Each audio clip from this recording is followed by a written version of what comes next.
Lord of the Tanks, and the Fellowship of the Degenerates. A role-playing game that would put your fucking nerd friend to shame, as his role-playing only consists of privileged millennials who have fursonas and love puncturing each other in the rear, giving the gift of acquired immunodeficiency syndrome, constantly upping the virality to the point of death. Fucking furries. The story. Up in the Himalayan mountains, deep in your cave, is a secret laboratory that was built for a specific experiment in mind, creating a baneblade that can travel into the warp and back to reality. The safety of this procedure is yet to be known, so there are a bunch of fools ready to die for the Emperor, or rather sent to die in this experiment as execution if they manage to fuck themselves up during the test. The tank is gigantic for its typical baneblade cousins, as this one is a land whale waiting for a six-packed male mate to fetch it from the bar. Imagine the enormous size of this thing, as the whole tank can hold Space Marines like they're just chicken nuggets in a kid's lunchbox. This is the part where we introduce the adventurers. They are the following. Uncle Tech Priests, the tech priest commissioned by the Emperor to make the abomination that is the Baneblade with warping technology. His cousins are jealous of him and constantly tease him of his love for toasters. He probably probes the damn thing every night and we don't like seeing it. Apothecary Proteus fucking Chaos Marine Craig, the punchable fellow. He is the healer of the party. He is perfect in every way, but since he is a chaos spawn, no one loves him, not even his own mother.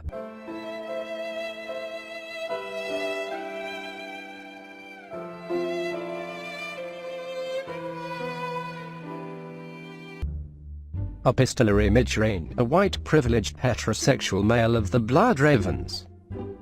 Librarian that loves setting things ablaze. Ally or not, this fucker is an asylum lunatic. First Company Sergeant Jake, the rage-induced motherfucker. Alcohol is his best friend. Also a blood raven and love to bury his axe on various living things, including and not excluding demons. He loves a good bloodbath if his name and Primarch is something to go by. Hojack the Occultist, a fucking warp spawn with warp fuckery on his fingertips, also good furry with no expression other than frowning and looking depressed, like his mother kicked him off the basement and made to meet up with the rest of the losers here. Poor degenerate. Krieg Marshal Hands, why furries love to be in the Warhammer community baffles even the Emperor of Mankind himself. If this is one of the many ways mankind will fall into darkness, then we better start purging these fuckers by turning them into Kriegers and sending them off to die in battle. Just like this guy, Krieg Marshal Hands. Ka Aaron is an Eldar with an attitude problem regarding monkeys. Loves to be the whiny member of the group and is constantly being hurt by words or bullets, whichever comes first and lands on his fragile frame that is Eldar. Loves to be neat and clean and does his best to keep the group in line while everyone else is constantly trying to die. Ancient Effuse, a fucking dreadnought. If that statement doesn't make your girlfriend wetter than a sponge cake, then you may need to shoot her with a bolt around, as she may be a gene stealer. A warrior of a bygone war. Ancient Effuse is a sort of social justice warrior and will slam your skull down with his iron fist the size of truck wheels. Siegfried, a custodian with a sick sense of humor and willing to lose a few of the heretical Xenos in the party. They are disposable to him and his antics will make certain of that. Unless they dance and wear Hawaiian outfits, then maybe, only maybe, his sick preference in entertainment will keep him alive.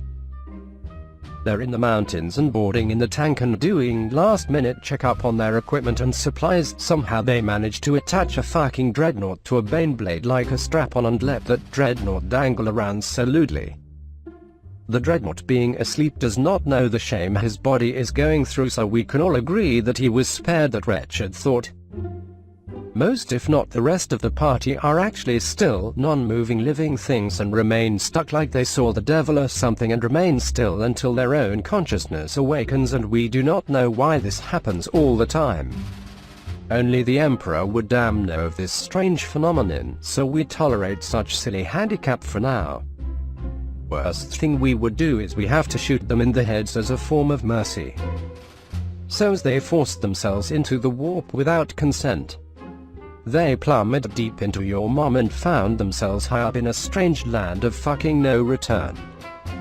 There landed the Baneblade in a nearly catastrophic landing, while the fucking pansies had jumped ship and became privileged white men and had parachutes handed to them by the rich predecessors. The Baneblade is named Mr. Glub Glubs as a slave tag and suffered heavy, racially motivated structural damage from the warp soil as it struggled to emotionally strengthen itself and call out sexual harassment against its own tank crew.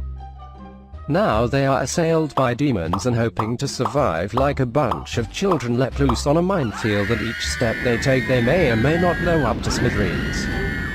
That is harsh, but I have no feelings. The gang is then assaulted by bloodletters and they were almost raped by the bloodletters, but the party had the presence of mind to actually shoot back instead of gawking at their attackers. The Eldar filth had managed to shoot a demon and that said demon succumbed to lead poisoning, followed up by a warp fuckery by Space Goat Hojak. The Blood Angel assault marine is literally assaulting and battering a bloodletter to death by headbutting the poor thing over and over. One of the demons that survived ran away in the fear of being beaten like a Muslim wife, but tripped over a pebble and was summarily elbowed to death by the same assault marine, Sergeant Jake. Uncle Tech Priest manages to repair the tank with the help of Siegfried. The team moves on, but not after being chased by Antifa for making a ruckus in the warp and wanted to join in the beatings.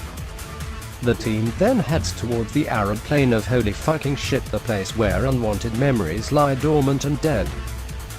If the word dead is something to go by, then anyone with the right minds would have turned back, but these fellows attempting faith and death is something to laugh about.